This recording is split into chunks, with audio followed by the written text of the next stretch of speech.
Hello student, this is your SST class.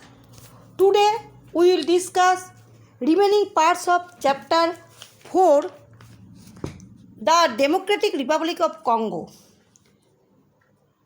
तो this prevent sunlight, यह this का अर्थ हुआ वेजिटेशन। इसका पहले आप लोगों को वेजिटेशन के बारे में थोड़ा पढ़ाए थे, तो पूरा इस पहला पेज में वेजिटेशन का थोड़ा पढ़ा दिया।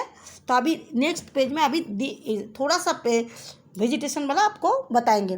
This prevent sunlight passing through at several places we canopy is so thick that it is not possible to pass through this forest even during daytime due to darkness.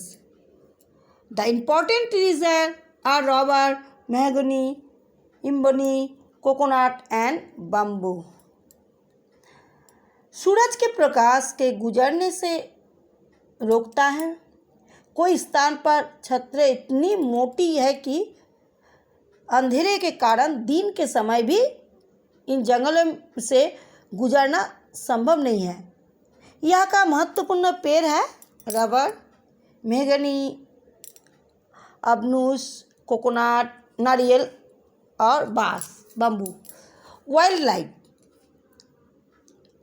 The tropical rainforest of the Democratic Republic of Congo provide an excellent shelter to a large variety of wild animals.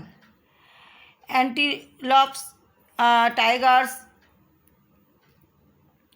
elephants, gorilla, rhinoceros, leopard, baboon, hippopotamus, etc. are found in abundance in this forest.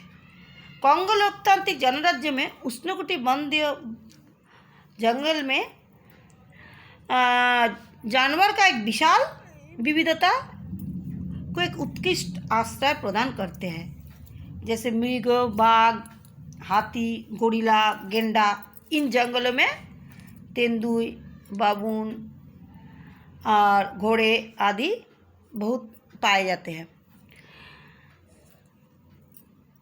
Lion, zebra, giraffe, deer, wolf, wild dogs roam in savanna, grassland, crocodile and various type of snakes found in rivers.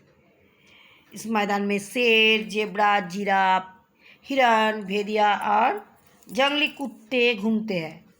नदियों में मगरमच्छ और तरह तरह के सांप भी पाए जाते हैं। Occupy rare king kind of giraffe and the Congo peacocks are found only in the forest of the Congo basin.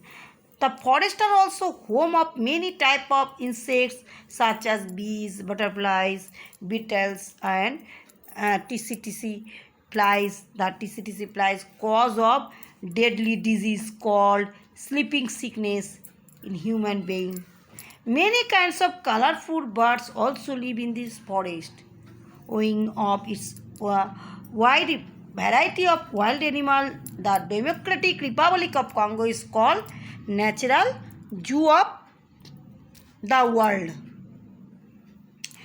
वन्यजीव में एक दुर्लभ प्रकार के जिराफ कंगो में केवल कंगो बेसिन के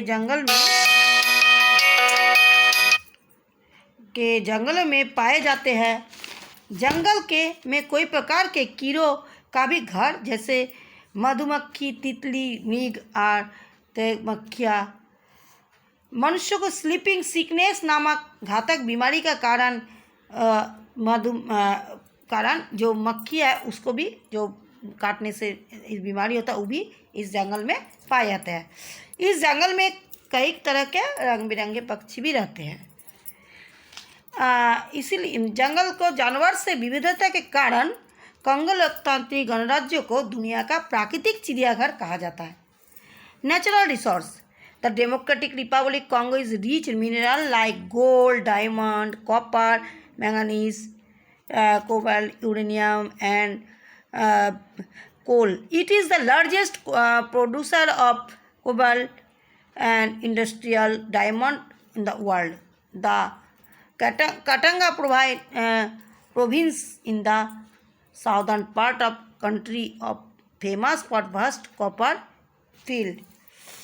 कांगो लोकतांत्रिक गणराज्य जो है उसमें सोना, हीरा, तांबा, मैंगनीज, कोबाल्ट, यूरेनियम और कोयले जैसा खनिज में समृद्ध है। ये दुनिया में कोबाल्ट और औद्योगिक हीरे का सबसे बड़ा उत्पादक देश है। देश के दक्षिण भाग में विशाल तांबे का क्षेत्र है। तो नेचुरल रिसोर्सेज का थोड़ा आप लोग को यहाँ पढ़ा दिए, फिर और आधा उसके बाद है, फिर नेक्स्ट दिन और आधा आपका चैप्टर रहेगा, वो आप लोग को हम बता देंगे, पढ़ लीजिएगा। Thank you.